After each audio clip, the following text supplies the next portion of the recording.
Everybody, we're going to get started here with Dr. Dan Murphy's webinar. I'd like to introduce Dr. Dan Murphy to you guys, who's a professor of mine, like I'm sure he was for many of you. He was voted the International Chiropractic Association's Chiropractor of the Year in 2009. His website is dedicated to the scientific validation of how the human body functions. Dr. Murphy is booked 50 weeks out of the year, traveling the world, teaching others how to achieve true health and wellness in their practices and their own lives. Dr. Murphy is also one of the most respected doctors in this field. I'm going to now bring him on the line. Dr. Murphy, this webinar is yours. Hi, everyone. I'm looking at the picture of myself there, and that is actually what I look like. That picture was taken last week, and I am 56 years of age. I am a full professor at Life Chiropractic College West. I've been associated with Life West now for 29 years. It's a precious relationship for me. I've been a chiropractor for 34 years. I've been at Life West for 29 years. And what you're looking at there is the note about my elevation to a full professorship at Life Chiropractic College West. And those of you that know me know that I teach a lot of classes. I write a lot of things, chapters and books and articles. I am not a primary researcher. I'm what they call a literature searcher, which means I am constantly reviewing the literature to see things that we can do to make ourselves healthier and to live longer. My personal goal is to live to be 132 years of age. The reason that number is that I would love to see my oldest daughter turn 100, and she came when I was 32 years of age, so I'm trying to push up to 132. So I've done everything I can trying to figure out the strategies that can help me do that, short of caloric restriction. I've tried caloric restriction, and frankly, I would rather be dead than do caloric restriction. It just seems like it's absolutely no fun. So I've come up with a lot of other strategies, of which I'm going to share with you today. By the way, you're looking at my biography. Oh, it's a little old. It's a 2009, but you kind of get an idea about who I am and what I've accomplished in my career so far. What I did yesterday is I went to the PubMed database, and for those of you that are unfamiliar with the PubMed database, the PubMed database is, quote-unquote, the real literature. The PubMed database is the search engine for the National Library of Medicine of the United States of America that is physically located in Bethesda, Maryland. This database has around 20 million articles, probably just over that now. It tends to log in about another 7,000 articles per day. And looking at what makes us old and what makes us ill, the theory that is most prevalent in the literature is called the free radical theory of aging, and that you can search it very easily by just going to the PubMed database and typing in reactive oxygen species, which I did yesterday. By the way, the call letters, if any of you want to do this on your own, is www.pubmed, which is PUBMED.gov. And then that will give you a page where you can type in whatever you want on the search bar. Last night I typed in reactive oxygen species, and just take a look. There's 113,166 articles that will be pulled up by typing in those keywords as of last night. I also typed in the words on a product that I'm going to talk about today. It's called Protandim. If you go to the PubMed database and you type in Protandim, there are 8 articles that have been published so far. All of them are fun. All of them are very interesting. The one that I'm going to talk a little bit extra about is the very first one that was ever done, and it's number 8 here. So a little bit later in the presentation, I'm going to show you some specific components of that article. But if you look through all of these articles but the very first one, which is the most recent, all the rest of these articles have a common author, and it's this guy here. His name is Joe McCord. And McCord's going to be a big player. I mean, this guy discovered one of maybe the most important thing in longevity, and he did it back in 1969. Yet a lot of people, including healthcare providers, do not understand what it is. And so part of my assignment this day is to make sure that you know what it is. I went to the very first out of those 113 plus articles. The very first article on free radical and aging was done by this guy, a guy named Denham Harmon, and he was from the University of California at Berkeley. And he got it published in 1956 in the Journal of Gerontology. So this is what they call the PubMed abstract. So I just popped it up, and then as you can see over here, you can get the full article. So I did that, and I just scanned it into my presentation, and it's 1, 2, 3 pages long. But I scored certain parts of it. jumping back up for a second, aging, a theory based on free radical and radiation chemistry. Denham Harmon, MD, PhD, from the University of California at Berkeley, which is not too far from Life Chiropractic College West, where I'm part-time faculty. Both are in Alameda County in Northern California. The parts that I scored: deleterious side effects of free radicals, which are normally produced in the course of cellular metabolism. Since genes would be expected to be attacked occasionally, it would be anticipated that mutations and cancer would result. A slow oxidation of connective tissue by molecular oxygen catalyzed by metals. And this is going to be important for us this day, this presentation. Looking at metals right here. Metals are important because when we get in contact with metals, we increase the productions of free radicals, which means neutralizing these free radicals becomes ever so much more important.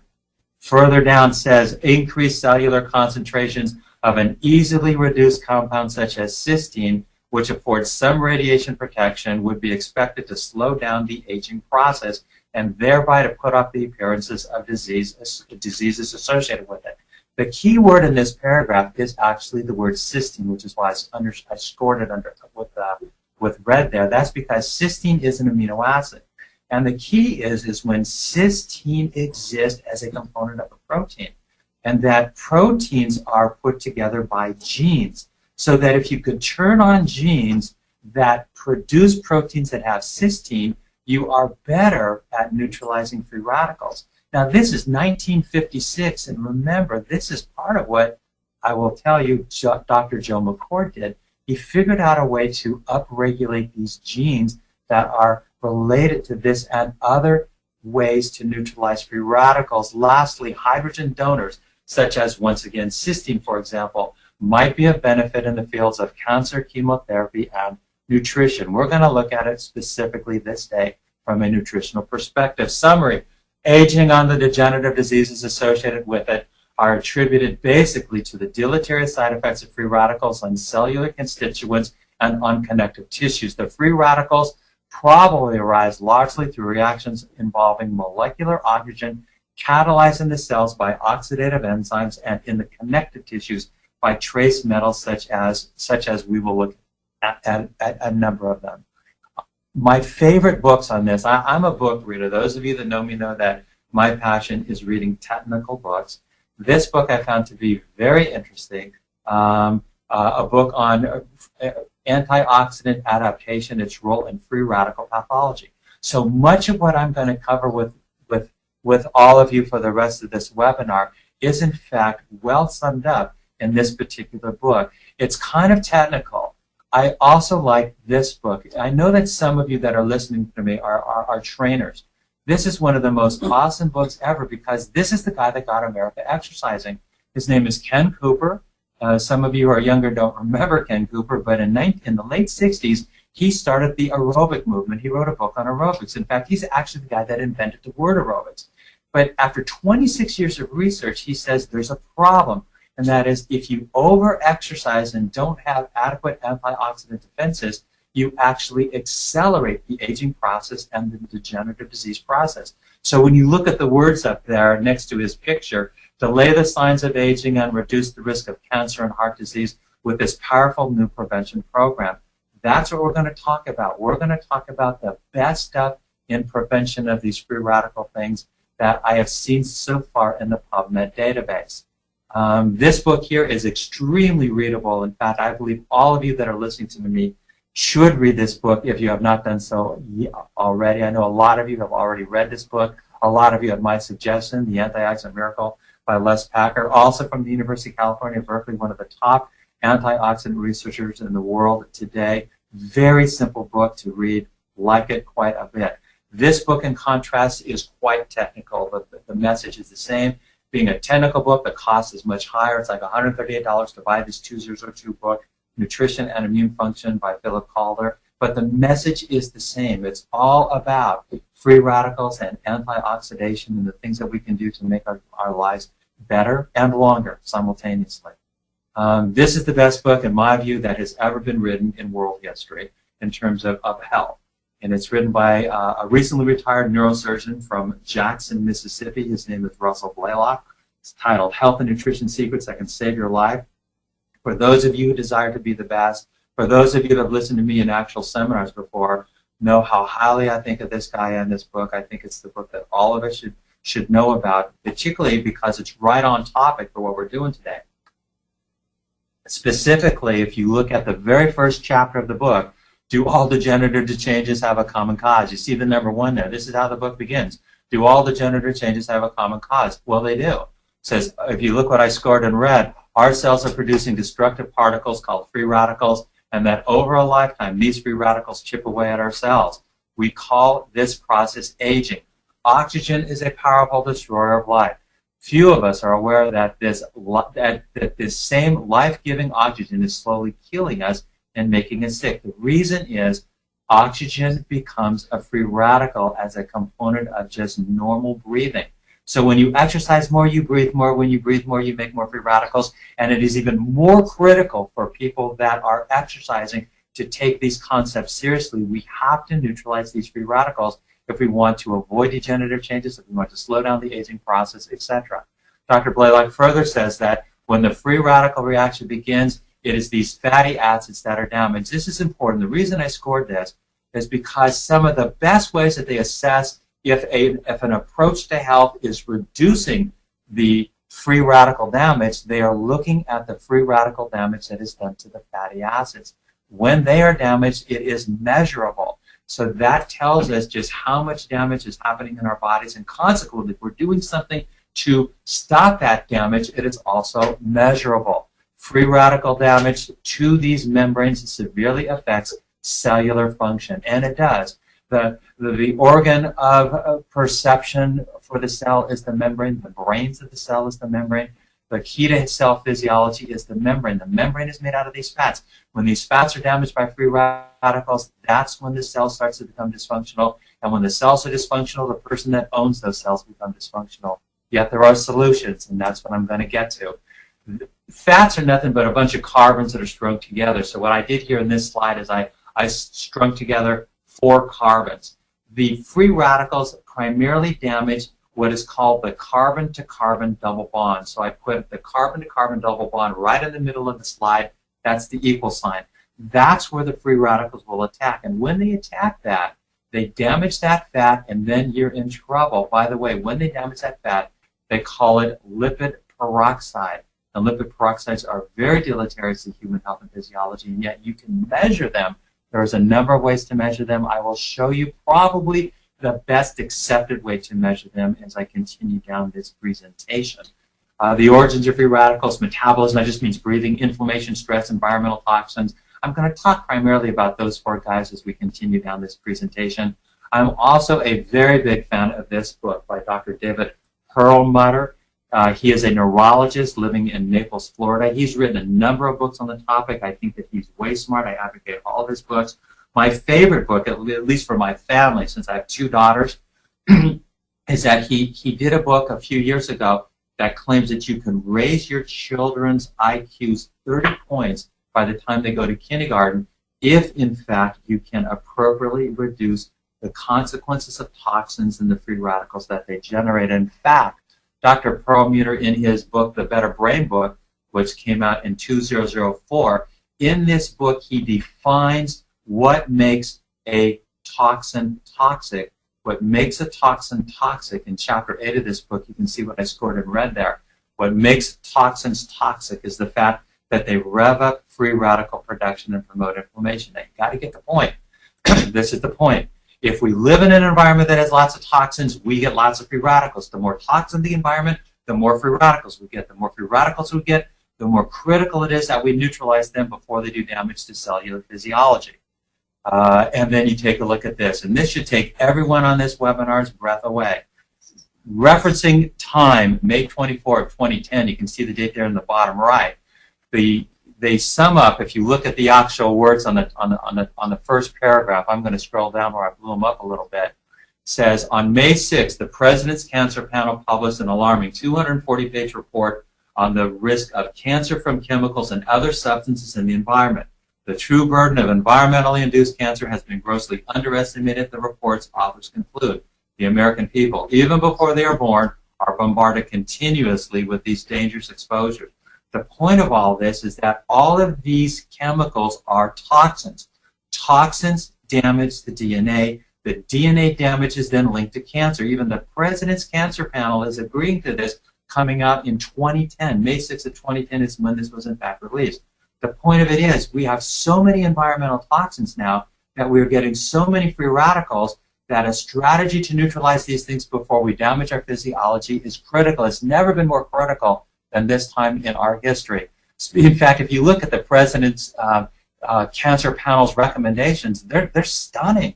I mean, they say, well, drink filtered tap water. It says nothing out of plastic. It says only eat organic down there at number 4. It says don't eat meat that's been exposed to antibiotics and growth hormones. I mean, when you do that, you're talking about, you're knocking out every grocery store and restaurant in America today. The point of it is we're all getting toxins all day long, every day. And these toxins rev up the production of free radicals, and the result is almost all of us are suffering from chronic, uncurable, degenerative problems, that there are things that we can do to reduce the risk of these things. This one coming out of Time just very recently, coming out in May of this year, in the Health and Science section. If you just look at the words on the top, that are scary. Each year that I scored in red, each year about 27 trillion pounds of chemicals are produced or imported in the United States. Widely used chemicals like bisphenol A, phthalates, and pesticides are associated with long-term health problems in children. Most of them come from pesticide residuals on fruits and vegetables. The point of it is, even when we're eating good, like fruits and vegetables, we're getting exposed to chemicals that are toxic, that rev up free radicals, that damage our health and our physiology. Probably one of the best books ever written on these concepts. It's over 1,000 pages, specifically 1,084 pages, coming out in 2006, Oxidative Stress, Disease, and Cancer. What is important in this book is that the central theme is the mitochondria. We're looking at that picture right there, the center of that picture. That's the mitochondria. The mitochondria is the primary generator of the free radical, but it is also the primary thing that is damaged by the free radicals. Consequently, the mitochondrial health is key to understanding health and physiology. This is more of the same particular book, including this picture, which is one of my all-time favorite pictures. It just reminds the reader that the key to health and longevity and wellness is looking at this thing called free radicals. Free radicals are often are initially made out of oxygen. Consequently, they are usually referred to as ROS, which stands for reactive oxygen species, which is that little star thing there in the middle. And all of the different things that drives the productions of free radicals, including low antioxidant defenses. I mean, strategies to crank that up are wonderful benefits to human health and physiology. You look at a lot of these other guys that are around here, and they are things to avoid. And as a chiropractor, I was thrilled that right here in the top right corner, they actually included the neurochemical consequences of the chiropractic subluxation as being a driving factor in the productions of free radicals. Again, we don't want to produce these free radicals, but it's going to happen because we live in a world that is full of toxins. Can we neutralize these guys before they do damage? Wait till I show you some of the studies, man. They're thrilling. This book here is just more of the same, showing you that these things just are never stopping. They're never going to stop. A 2008 book, Oxidative Stress and Aging from Model Systems to Human Diseases. Take a look at what's on the cover of their book. Aging, a theory based on free radical and radiation chemistry by Denham Harmon, which we had earlier in this presentation. This book here, Mitochondrial Medicine, also coming out in 2008. These are expensive medical texts. It costs a couple $100 to buy. Those of you that have seen me on the road doing my classes know that I go over facets of these books that I think are appropriate to the class, but they're fascinating to know because once you do this, you get a unique perspective on health, disease, and degeneration, and the things that are necessary in order to change the tide, in order to change what's going on, in order to help people who desire to live healthily to 132 actually have that potential. That, once again, is my personal goal. All of these guys are talking about the mitochondria. Remember, the mitochondria is the organelle within our cells that makes us energy. It gives us the energy to be 98.6 degrees Fahrenheit and to move our muscles and to talk and to listen and all of these things. It's based upon this energy. But the problem is, as we make this energy, we also make free radicals. And these free radicals are probably the key to health and longevity and to aging and to degeneration. So if we can figure out how to get more energy and less free radicals, that's going to be a component of the desired effect. This is another book, this one coming out even more recently. This is a 2011 book. Dr. Lauren Klum is the second author there if you look at it. And I know her. She is the daughter of the former president of Life Chiropractic College West, Dr. Jerry Klum, who I think the world of. And I know his daughter quite well, and I see her around, and I acknowledge her as being a very smart person who I always want to claim that I have some influence on the students that I've had that go on to make their own way and do things like this, because this is sort of the message that I share at the college. The bottom lines are here. Antioxidants. Now, most everybody knows what an antioxidant is, but a lot of times there is some confusion, and that confusion is actually the main theme of this webinar. Exogenous antioxidants are antioxidants that almost everybody knows about. Exogenous antioxidants are ones that your body cannot make. They must come from your diet, like vitamin C and vitamin E. Our bodies can't make these things. They have to be in our diets. And there's literally hundreds and thousands of more that typically go into our bodies by the consumptions of fruits and vegetables. And these guys are excellent at neutralizing free radicals that live in our blood vessels and other tissues. However, there is another group of antioxidants, and it's called the endogenous antioxidants. Endogenous antioxidants are not part of our diets. They are made by our DNA. There are many of them, but the main three guys are called superoxide dismutase, catalase, and glutathione peroxidase. These are the main three endogenous antioxidants, and these guys are critical. They're now acknowledging these guys are critical. They're different than the exogenous guys, who are critical for neutralizing free radicals in our bloodstream. But the ones in our bloodstream are not as good at neutralizing free radicals that are inside the cell membrane.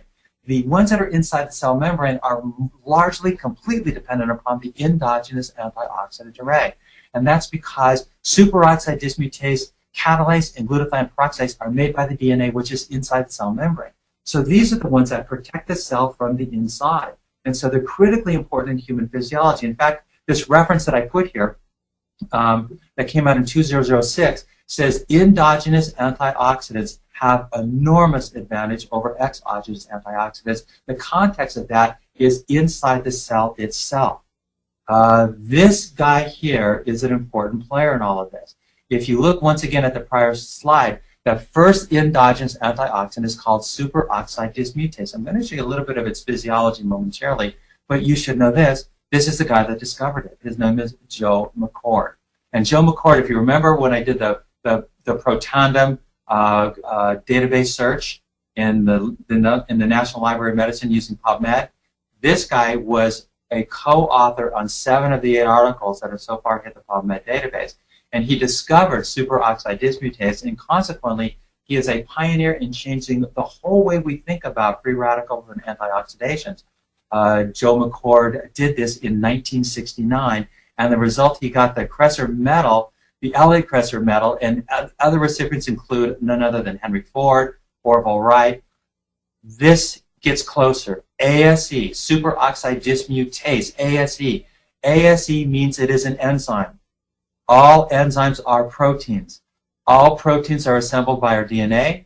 The 3 main endogenous antioxidant protein enzymes made by our DNA are superoxide dismutase, see the ASE there? Catalase, once again, see the ASE there? And glutathione peroxidase. Hey, by the way, it's the glutathione that has the cysteine amino acid that makes it in part work so well.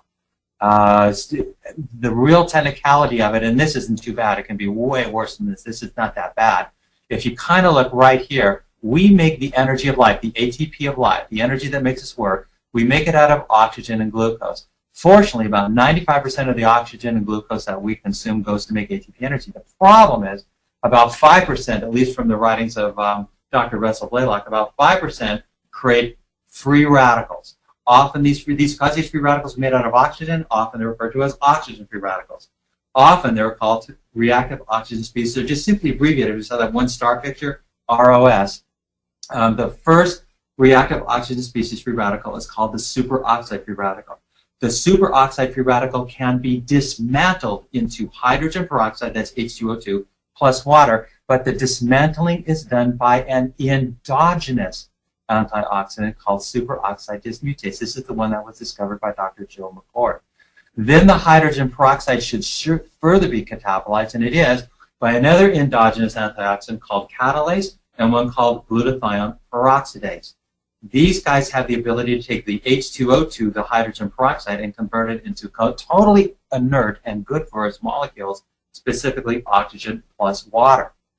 A combination of 5 medicinal plants have been proven to increase the production of the endogenous antioxidant array, upregulating the DNA. These plants are upregulating the DNA production of 5 antioxidants. So I've listed them there for you.